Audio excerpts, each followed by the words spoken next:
9 o'clock, SADC's Troika distances itself from Mugabe's comments and Jamaica stepping up efforts on missing children.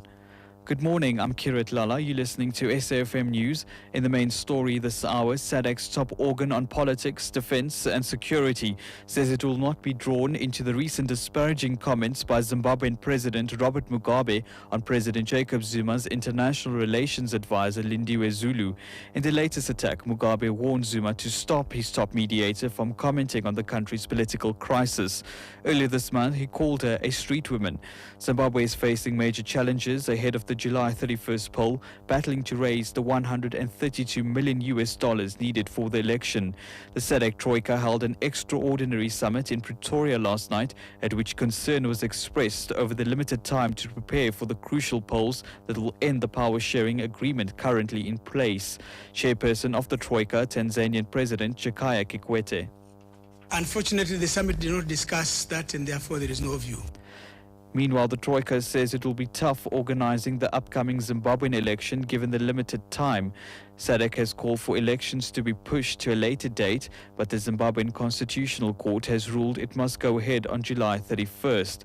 Tanzanian President Jakaya Kikwete attended the summit.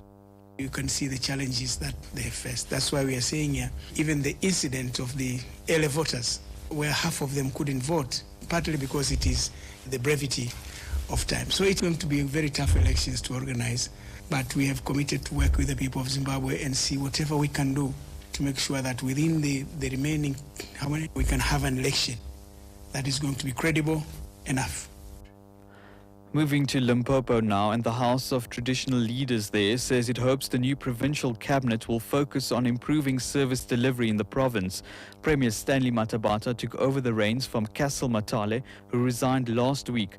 Matabata retained Dixon Masemola as MEC for Public Works. Masemola was Education MEC during the Castle Matale administration. Chairperson of the House of Traditional Leaders, Kgosi Malesela Dikgale. We want to congratulate those who have been appointed as new MECs, especially the one in our department, and we believe that he will be moving with speed to see to it that he addresses the problems and challenges that are facing traditional leaders and people in the rural areas. Moving to other news now, the Joburg Theatre is making musical theatre history at the moment with its staging of the classical Andrew Lloyd Webber rock musical Starlight Express. CEO of the Gauteng Theatre Complex, Bernard J., says the British theatre master has allowed them to produce the first ever non-replica version of the show that Lloyd Webber wrote for his children decades ago. He says this is an indication of the international trust nowadays in the local theatre industry after its achievements in the field in recent years. The great news is Andrew Lloyd Webber allowed us to reinterpret this show in the way that we wanted to. Basically, as long as we use his music and the script, of course, and we don't change that, we can handle the concept of a show in a new way, to rethink it. And that's the first time he's ever allowed any company anywhere in the world to do that in the 29-year existence of this show. And moving to international news now finally, the Jamaican government says it will set up electronic billboards across the island with photos and information about missing children. More than 1,000 children are currently listed as missing in the country. The BBC's Nick Advice is in Kensington.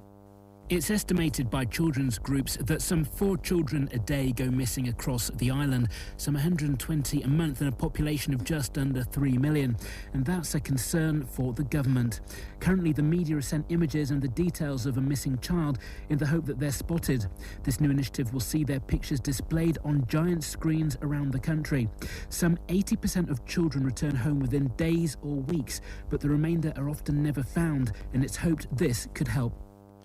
Recapping the top story at 9 o'clock, SADC's top organ on politics, defense and security says it will not be drawn into the recent disparaging comments by Zimbabwean President Robert Mugabe on President Jacob Zuma's international relations advisor Lindiwe Zulu.